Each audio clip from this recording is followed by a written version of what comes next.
Now the Zoom is better already. It's a few clicks. While in the past, click here, click there. Okay. Hello, parents. Okay, give me a minute to double confirm whether we are really live. Yeah, sometimes things happen and we are not really live yet. Okay. So there is a few seconds lag. Yes. Yeah. Okay. Good. Hello, parents. This is Coach John here from Learning Out of the Box. And how have you been? Especially our dear P6ers. Yes, Coach John is still around supporting you even though you have left us. Okay, and the reason is because I know that some parents actually texted me that their children felt disappointed with their AL score, even though their parents feel that they did well. Yeah. So today we are going to talk about what if your child is disappointed with his or her AL score, and what we parents, be it father or mother or both, can do to better support our kids emotionally, especially as a family. Okay, so today I have a very good friend of mine, and before I introduce his name, I just want to tell you that this guy is one of the few friends I have with a very big heart. Why? Because on Friday, I actually texted him, hey, I need help because some of my Prem Sixers, they left already, but they still felt affected by their score. And can you come in to share with the parents how we can support the kids? And then he said yes. Yeah. So here, hello Parksen. Thanks for being here. Hi, John. Thank you for inviting me. Okay, so let me introduce who Parksen is. Parksen is the head of programs, and he is also he's the head of programs in the Center for Fathering.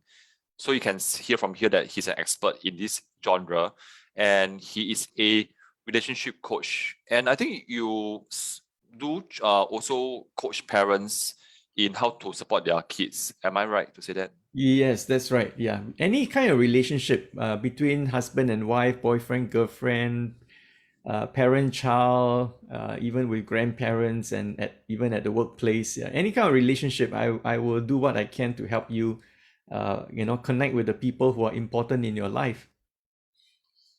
Yeah, when you talk about boyfriend and girlfriend, it suddenly just project me into the future when one of my girls is going to come back home telling me that, hey, Papa, I know this I like this boy. boy. No, yes, and then say, Papa, I'm going to bring a friend home. Yeah, a boy home. Then Okay, all right. yeah. Okay. So today we're going to talk about as parents, how can we better support our kids? And I know that for our preteens, especially the 12 years old, sometimes they may not want to talk about it, but we parents sense that they are affected. So how can we come in? Well, yeah, parents play a very important role. I think as far as in education is concerned, I've always asked parents, what do you think your role is? Are you a teacher?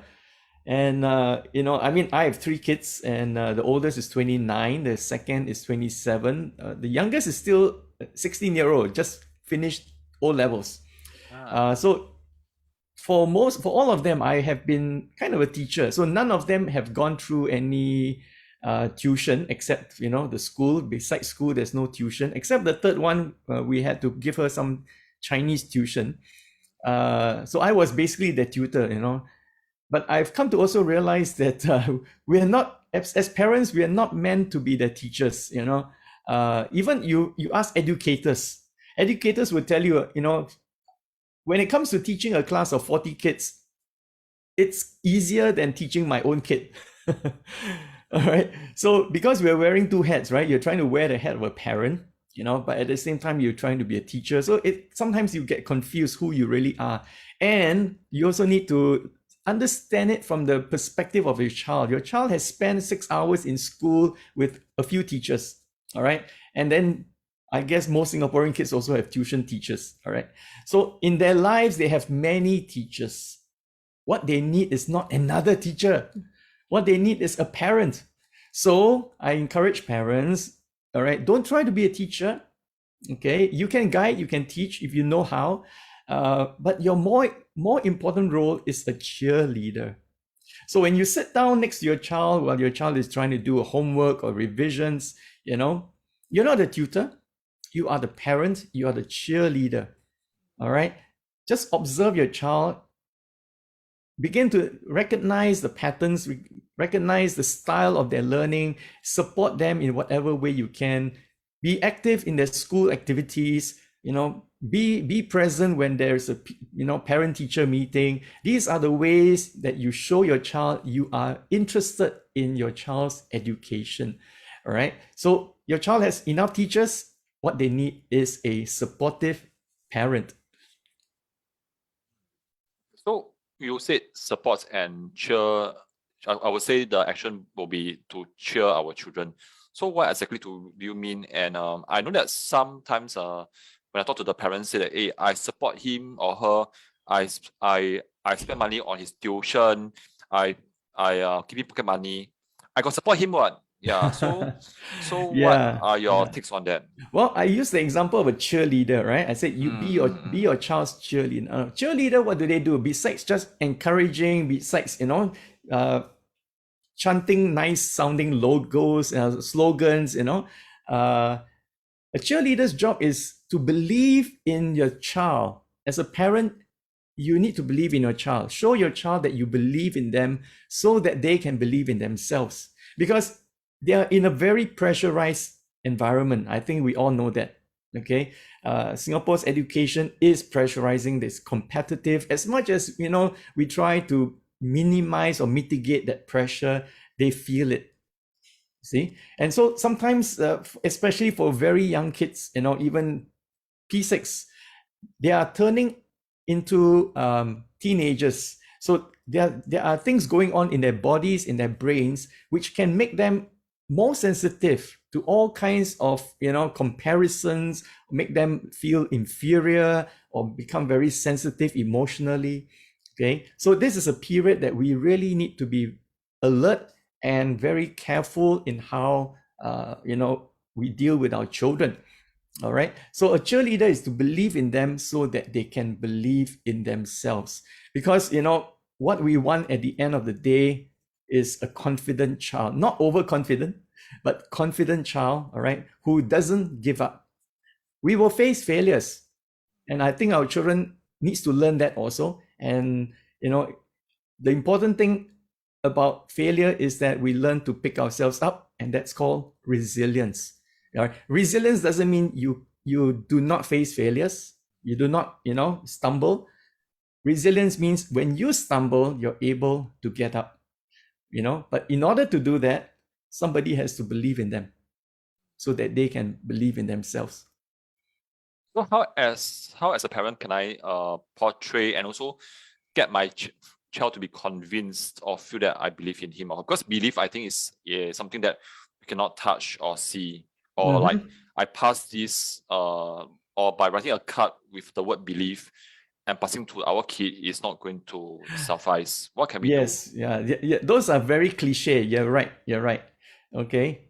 Our words are, we need, and that's the place to start. Our words. Okay. When we label our children like, oh, you're lazy, you are, irresponsible, you have your priorities all wrong.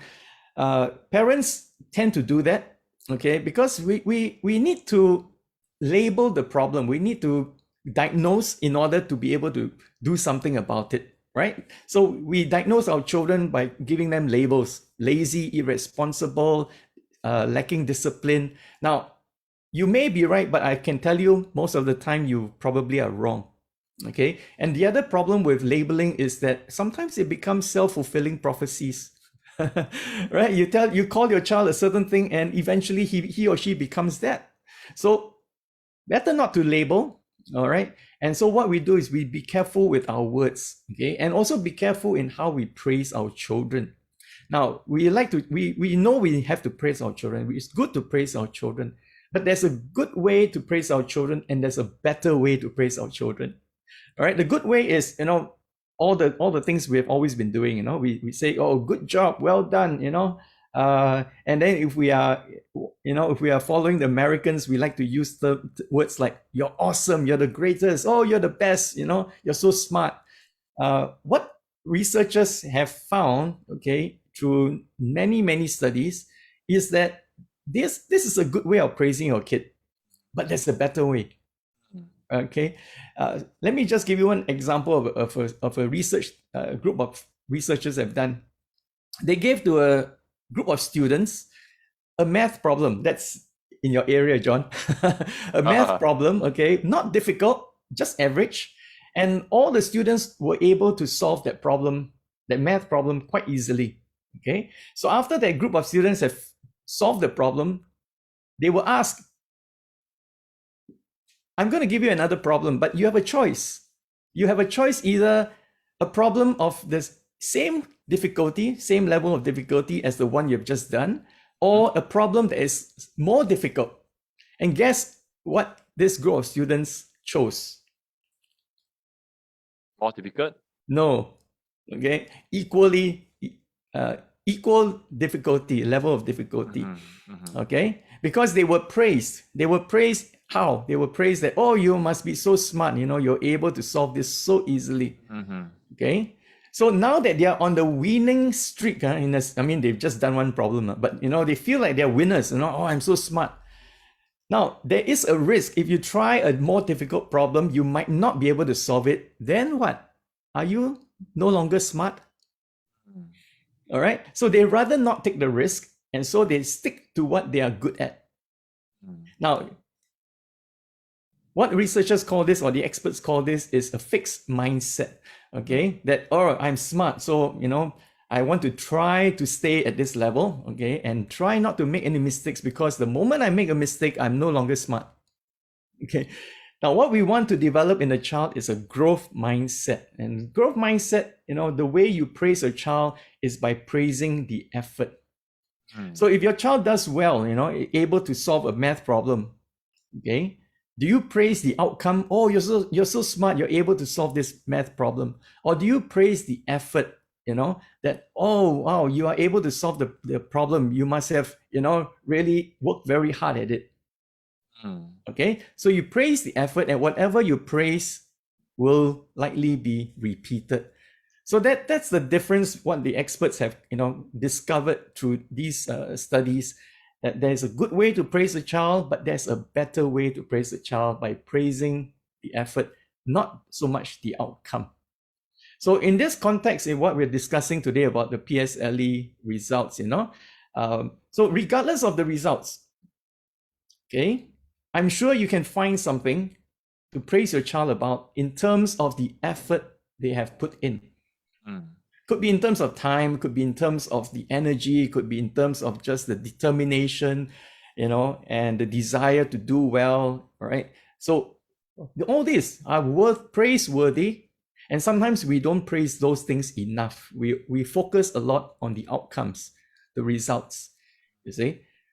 So if the results are good, that's a bonus. But even if it's not good or average, the child has put in a lot of effort, and we need to focus on that, so that the child, continues to say, oh, so putting effort is important, and, it's praiseworthy. Okay, so I'll keep doing that. So throughout their lives, they will remember, okay, that regardless of the outcome, if I have really put in due diligence, put in the effort, done all I can, possibly can, I should be happy. I should be proud of myself. So what I'm hearing is, while what we see is the child's results on the PSLE report card, yes, it has been set in stone. We can't go back to the future to change it. Still, there's something worth praising, which is, parents, you have seen how hard your child has worked across the last 9 months. So pick one effort to praise. Yeah, okay, because I think even for myself, when I work with parents, we did an activity before, and I told the parents, just pick one effort that is worth praising. While some is easy for some parents to quickly scribble down on their paper, and I did observe that it is actually very hard for some parents, not because they don't love their kids, but I think it's so hard for them to pen down one specific effort that is worth praising. So could you give some examples that they can even start exploring tonight? Oh, what kind of effort the child has put in? Well, I'm sure the children have made some sacrifices, during the year, or Yeah. even starting from P5, they have made some sacrifices, right? Some birthday parties they were not allowed to attend, yeah. You talk about those things, that they have made sacrifices, okay, and yeah, be appreciative of that, and also certain qualities about the child, like determination, like just the endurance that they have, okay, or even the desire. So these qualities are praiseworthy, and these can be, parents can admire the children for these qualities as well. Okay, because the results does not define the child. It's the character, it's all these qualities, right, that defines the child, isn't it? So if that's the message you want your child to receive, then yeah, focus on the qualities and the characteristics of the child, not on the results. Got it. Yeah. So for our parents, something to share on my side, what I started to do with my kid, and also how I focus more on effort is, you can pen down right now. Ask yourself, based on what Parksen has shared, what did your child sacrifice? As a sacrifice also means, what did your child stop doing to focus on the subject? Probably he reluctantly gave out his mobile phone. Or he passed you his Nintendo Switch, or he reluctantly let you set a password to his laptop. Yeah, those are sacrifices. I think that what Mr. Parksen is trying to mention. Yeah, and also another side of the notes is, what did your child start doing? Even half an hour more of revision every day should be acknowledged. Yeah, so two key questions. Ask yourself, what did your child start doing? What did your child stop doing? Or what did your child do more versus what did your child do less, to focus on the PSLE. And one more thing, if I may add, is that Sure, you go can ahead. also talk with your child about what are the things he has learned in this experience. What he learned about, or she learned about himself. What are the new abilities that they discovered that they are able to do, because they are growing, they are maturing, you see. And self-awareness about, hey, in the past 2 years ago I wasn't able to do this. All right, 2 years ago I wasn't as disciplined. 2 years ago I was easily distracted. Whatever it is, talk to your child and ask your child to reflect on the past 6 months, 1 year, 2 years, and ask, have you noticed any growth in you, any changes in you, anything you learn about yourself, or new abilities that you discovered to have? Okay, all these are important, because they carry all these knowledge, the self knowledge and understanding, into the next phase of their life, secondary school, for example. Right? And now that they've known and noticed, oh yes, I've grown, I have learned new things, I'm able to do more. Okay, it actually increases their confidence when they face the next phase of secondary 1, 2, and so on. So something for them to work on, and it's always a continuous process. Yeah. Okay. So I want to also ask, okay, I know that some okay, like for example, may I share that I grew up in a single parents family, and my father passed on when I was very young. Yeah, so when I received the O-level results, it's a big deal to me, but my mom was working then. Yeah, but I know that my mom has to take on at different times of mother's role versus father's role. Yeah, so I know that it's a blessing that some kids have the support of both parents, but sometimes we don't, you see, due to circumstances. Yeah, so maybe we can explore more on what's the difference between a father's role versus a mother's role. And parents, sometimes, like for example, sometimes as a father, I do take on the mother's role as well.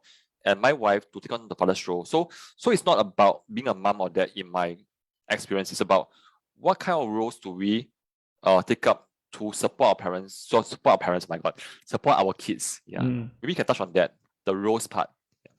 You know, during our parents' time, or even earlier than that, parenting roles has been divided generally along gender lines. So you, like you mentioned, you have fathering roles and then you have mothering roles.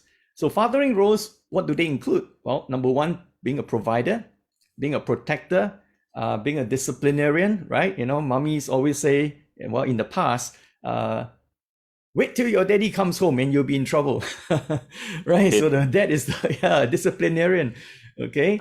And then what do the mother do? The mothers do everything else, right? They wash, clean, cook, everything. You know, they are the nurse, they are the comforter, they are everything. Now, in the last 20 years or even more, okay, these two roles have been coming closer and closer together, and now they're even overlapping. Okay, in the past, fathers were the providers. Today, about 75% of Singaporean families are dual earners. That means mother and father work. Yeah. So the responsibility of being a provider is now shared. Okay, and more fathers are involved fathers today.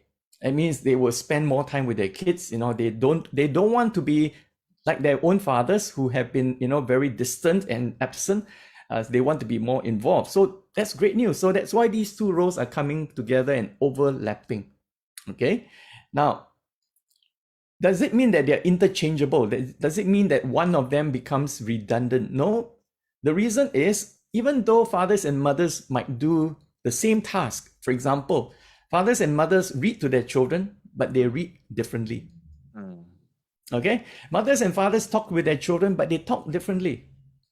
Mothers and fathers play with their children, but they play differently. Okay? So let me just give you an example. Mothers are more protective. Not that fathers are not protective. Fathers are concerned about their children's safety. But fathers have a unique way of playing with their children. Okay? Fathers like to play it rough. Whether it's a boy or a girl, they want to play rough. Okay, they wrestle with their kids, and then when they bring the kids to the playground or to the park, they will tell the child, run faster, and the mother will say, no, not so fast. You know, and then the father will encourage the children to climb. Come, I help you, you know, climb, let's climb up this thing. Okay, and the mother will say, no, that's too high. Okay, so can you see the difference? Now, can that be replicated? Can the mother do what the father do? Some mothers can, all right, intentionally. But it doesn't come very naturally, you see? So in that sense, mothers and fathers are not replaceable, okay? So for single parents, whether you're a single mom or single dad, my encouragement to you is you're a single parent. Just be a parent, you know, telling yourself that, you know, I'm a single mom and I have to be a dad at the same time. I think, yes, I think I know what you're trying to do, but I also think that would add unnecessary pressure on yourself. Just be yourself, okay, and be the best parent that your child needs you to be. Okay, whether you're a single mom or single dad. All right, and there's always other ways that you can have that kind of, whether if you're a single mom, you know, you can through relatives, whether uncles or, you know, your child's uncles or, you know, close friends, can provide that male figure or father figure in your child's life. Okay, and of course nowadays schools, you have some of the CCAs. Now through that they will also receive some kind of male influence, okay, and impartation and all that. Mentors, as they grow older, they might find a mentor. So there will be ways that, you know, boys can grow up learning from other older men or older what do you call that, older people, males, and how to be a man. I can totally relate to what you're saying, because in my growing up years, because my dad had passed on in my while I was a teenager, which is also a very crucial stage for boys growing up, and they need a male role model. Yeah, so I think what I appreciate was that my uncle stepped in. Yeah, I mean not in a sense of like, oh, they care for me or what. It's more like how they behave, how they talk to me. I role model after that. Yeah, and sometimes they call me to ask me how am I, and a 5 minute chat was just enough to show that they care. Yeah, so I think at times I also read a lot, especially stories of male or entrepreneurs to learn the values as well. So I think what I'm trying to say here is sometimes while the figure may be absent at home, but we can also look beyond our immediate circle. Who else can be there for us? And parents, one thing to share, because I've worked with single parents for like 7 years. Some single parents have very strong network. The relatives, their own parents and the cousins. Yeah. While some may not be so lucky, they are all alone. Yeah. So but nonetheless, parents, if anytime you feel tired, you feel stressed out, you feel like no one is supporting you, do reach out probably to your best friend, or if you're all alone, you can just write down on paper to express how you really feel and get the feeling out. Yeah, I mean this really help for those who need more support. Yeah. I think that's very true for, let's say, single moms, whose husbands have passed away. But if it's a case of divorce or separation, then my encouragement to you is, there is a way to co-parent. Work out an arrangement where you and your ex-husband, all right, can co-parent the child, because that means, in other words, allow the child to have a relationship with both parents. All right, if it's a case of divorce or separation. If it's a case of, one partner has passed away, then of course, there's nothing you can do about it. But if the other person's parent is still around, then the best thing that you can do is to allow the child to have a relationship with both parents, because that's what the child needs. Probably I can step in and share my own experience as an adult who grew up in a single parents family. Yeah. My mom has taught me that I can still have relationship with my dad even though he has passed on. Yeah. So what she did was, when I was younger, she started to tell me stories of how resilient my dad was in the earlier years when life was tough, and they had me, and then they have to put food on the table, and my dad worked very hard to make sure that he can still provide. Yeah, so somehow that story of being the man of the house and being there for the kid no matter what, and being the protector of the family, has stick in me all these whiles, that no matter what kind of setback I have met, I still want to be like my dad. So even though he has left, the story came after he has left. Yeah, so that's how my mom actually started the kind of relationship between me and my dad. Yeah. That is amazing. I'm so happy that your mom did that. That is very important, especially for a son. Not that it's not more important for a daughter, but especially for a son, because the son needs to know what kind of characteristics do I have, and it's a lot of it comes from the father. But if your father is not around, okay, you can't tell. All right, and so for your mom to tell you the stories about your dad who has passed away, helps you to have a connection with him and helps you to know yourself better also. Yeah, so that I'm so happy your mom did that. Thanks. Yeah, later I will tell my mom. Thanks. Please do. Yeah. Okay, so having said that, just to end also, parents, if you do not have stories to share about your own life or your spouse's life, you can also come out with stories that you have heard elsewhere, like maybe how a boy met a setback and then how he bounced back. Yeah, so you use the story with a lesson to tell your child what is the lesson here. Yeah, instead of going head on. And I know that from my experience of telling, if I'm to tell my child head on, they are going to push me away even further. I remember, in Singapore, we used to have a TV series, right, Under One Roof. And Ah. then the father, Tan Atik, the moment he wants to tell a story, everybody scatters. Yeah, that is very, very real. Yeah. It happens in nearly all families. Yeah, but it's important to tell the story because our stories as parents is our children's history. Okay, it's one of the sources of their identity. So please do try your best to tell stories. But if I may, I want to share one thing here, which is also something I learned when I say recently, it's like a few years ago, is that parents like to ask their kids, what do you want to be when you grow up? Isn't it?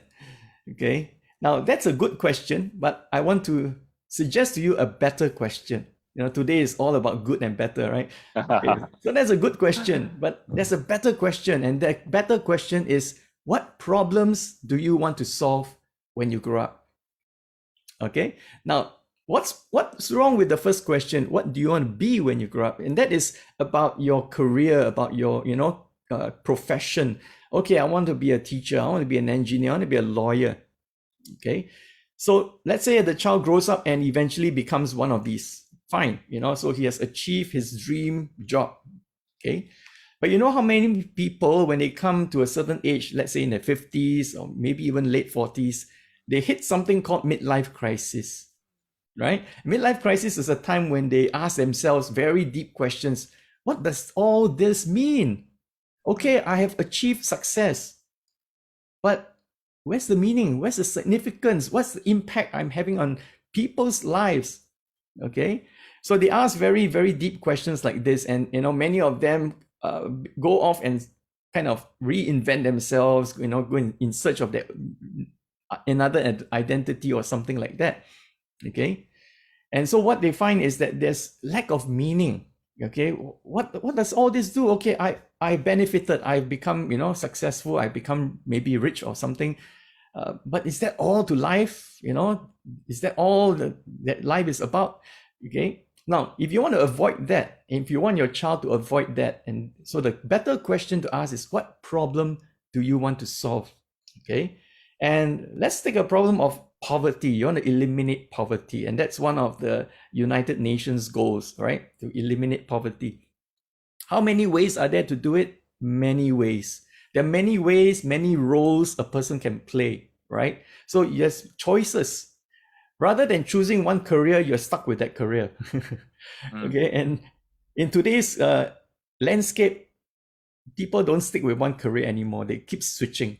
All right. Even in Singapore, we're talking about mid-career switches. We're talking about upgrading, upskilling, so that you can be employed to do different things somewhere else. So the world is changing. So that question, even that question itself, has become kind of irrelevant already.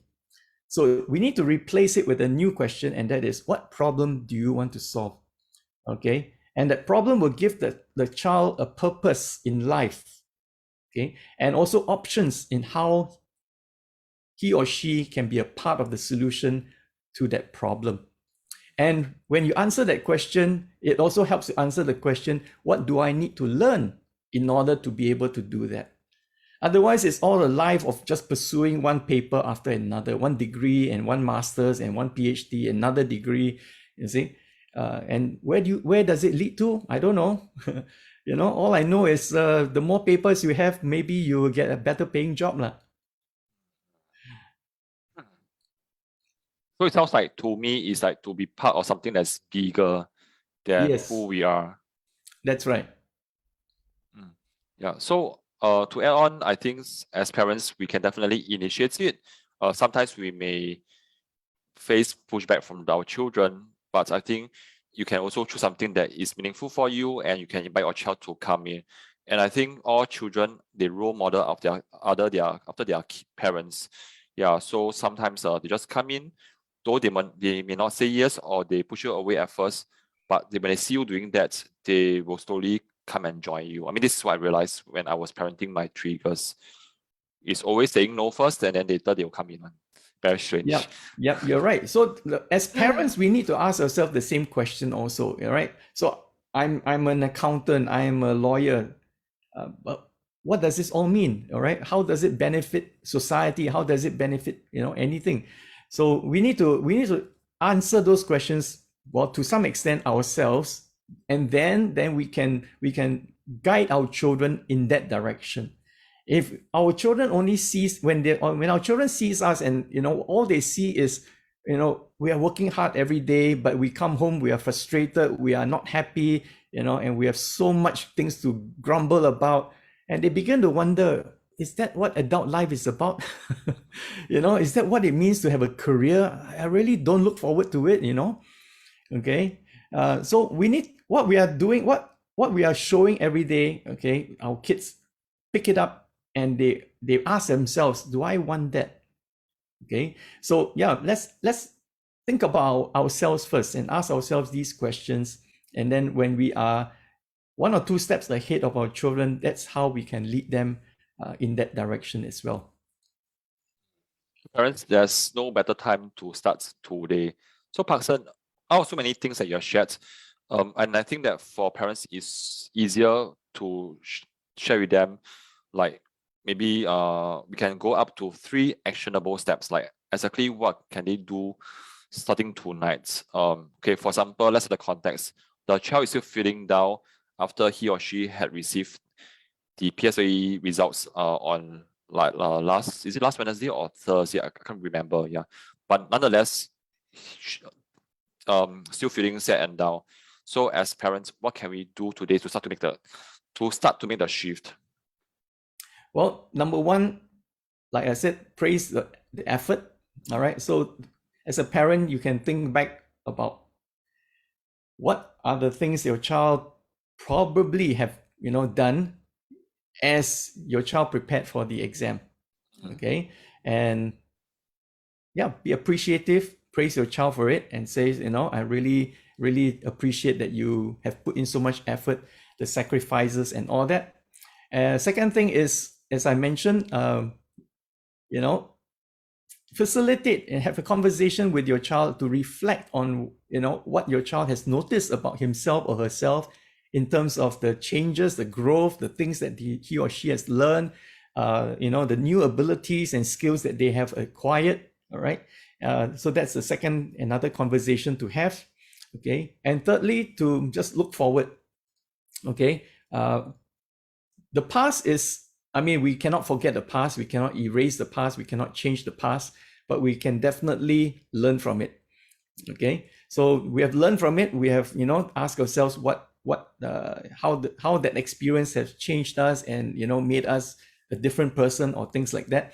Now it's time to look forward. So as you look forward to the secondary school, think about all the things you can experience in the new school.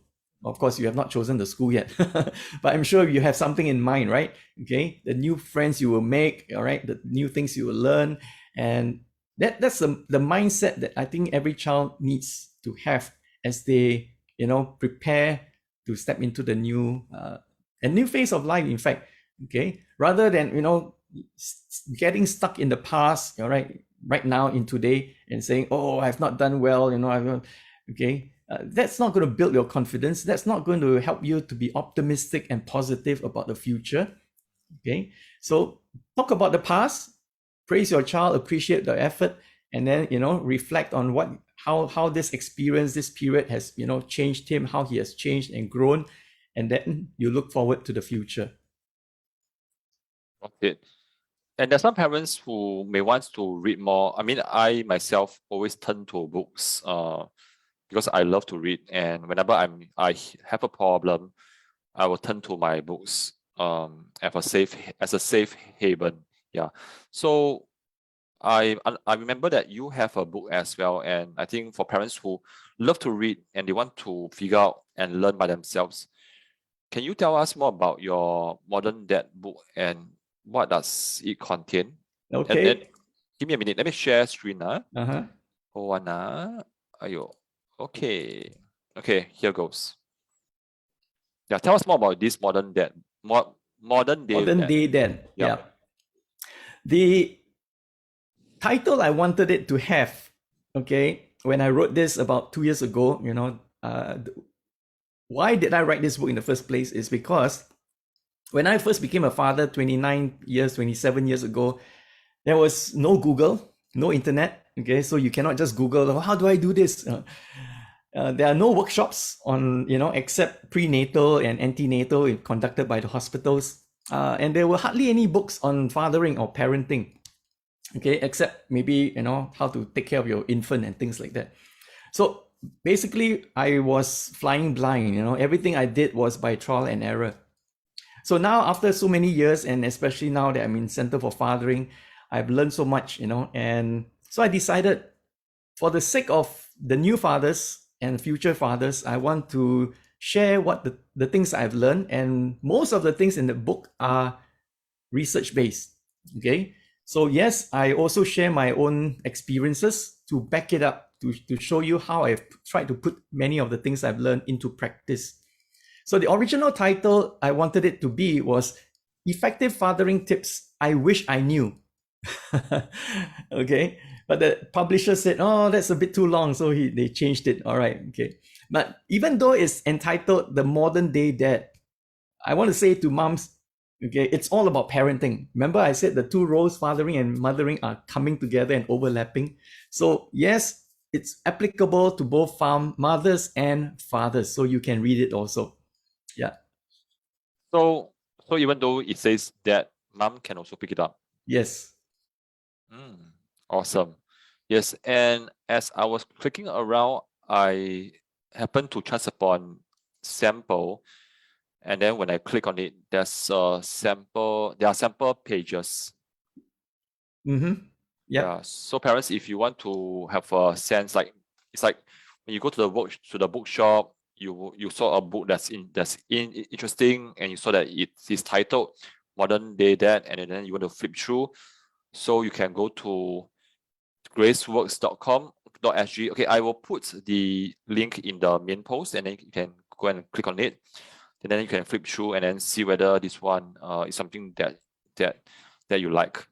Okay, anyway, it's at an affordable price of $16. So just add to cart, and then you can pay using your credit card. Again, just a disclaimer: this is not a paid advertisement. Yeah, because parents are coming to me say, "John, now are you a professional YouTuber that charges your airtime? So Parksen, did I charge you for this?" No, not at all. Yeah, because I think, okay, why Parksen is doing this with me is because I think we chose to believe that there's abundance in the world, and when like-minded people can come together to share their lessons, their tips, and this makes the world a better place, right, Parksen? That's right. Yeah, we are givers. Correct. Okay, I understand that you also have an emotion workshop, right? That's right. It's an emotion coaching workshop. Yes. Sorry. It's my bad. Emotion coaching parenting workshop. Tell us more about this, and then when is it?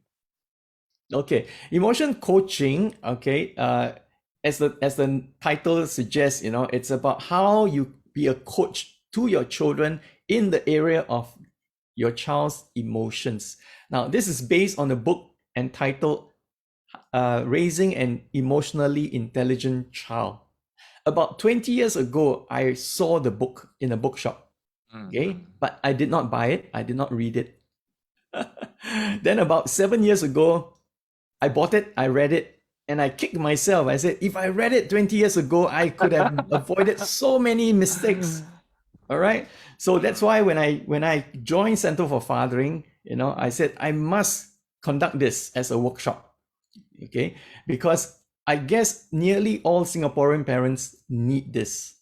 Why? Because let's admit, our emotional intelligence also needs some help. Okay, all right. And emotional intelligence has become a buzzword.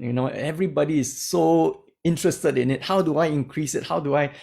Parents like to talk about how do I improve my child's cognitive intelligence and things IQ. Well, as important as IQ is, there's also the other thing, EQ, all right, or EI, emotional intelligence.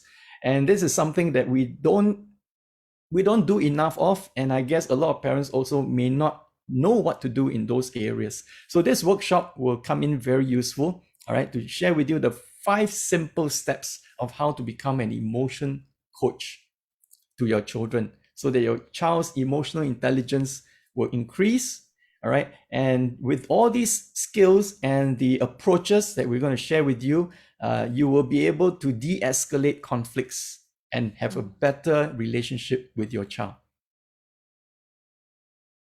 Got it. So it'll be on 12th February, 2 days before Valentine's Day, I suppose.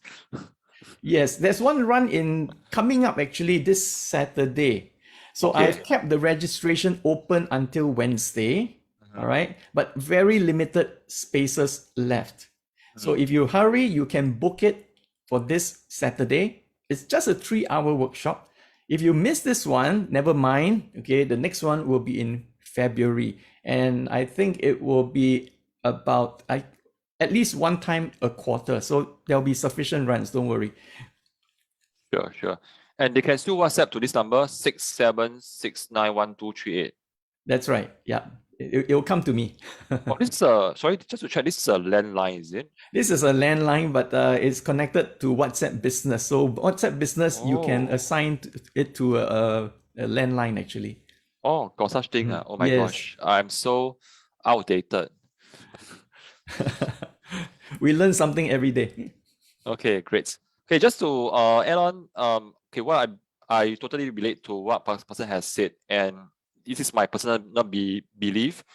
Confident parents bring up confident kids, or kids learn their confidence from their parents, whatever way it goes. So, I believe that if we want our children to be confident when they grow up, or be confident now, we have to learn how to help them in this journey. Okay. Any last thing to share before we end off this session? No, I think that's a lot for your parents to take away already. But in Center for Fathering, we have a number of workshops which I conduct, and so I encourage parents, continue to learn. Okay, one particular one, because your child is going to secondary 1. This parenting the teen years. Okay, your child is going to be a teenager. In fact, I think for some of you, your child already has crossed over into puberty. Yep. So your child is technically a teenager, and Yeah, I'm sure you have noticed certain changes in your child in terms of behavior, temperament, the way they talk and all that. Okay, this workshop you want to know. All right, parenting the teen years. Okay. It's a different ball game altogether. All that you have done, all the parenting methods you have used in the last 10 years do not work anymore. I It's agree. time to skill. I agree. Yeah. It's always about learning new stuff, right? Yeah. Okay, parents, thanks so much for being here. Really appreciate your time. Even though you have just tuned in this, you can access the replay anytime you want. And the reason why we do this with Parcsen is because aside from helping you to with your child's maths in our center or at home, we also want to equip you with skills that can help you to be a better parent, to better support your kid. Yeah. So one advice from me, Parcsen is a giver and he has shared a lot of tips.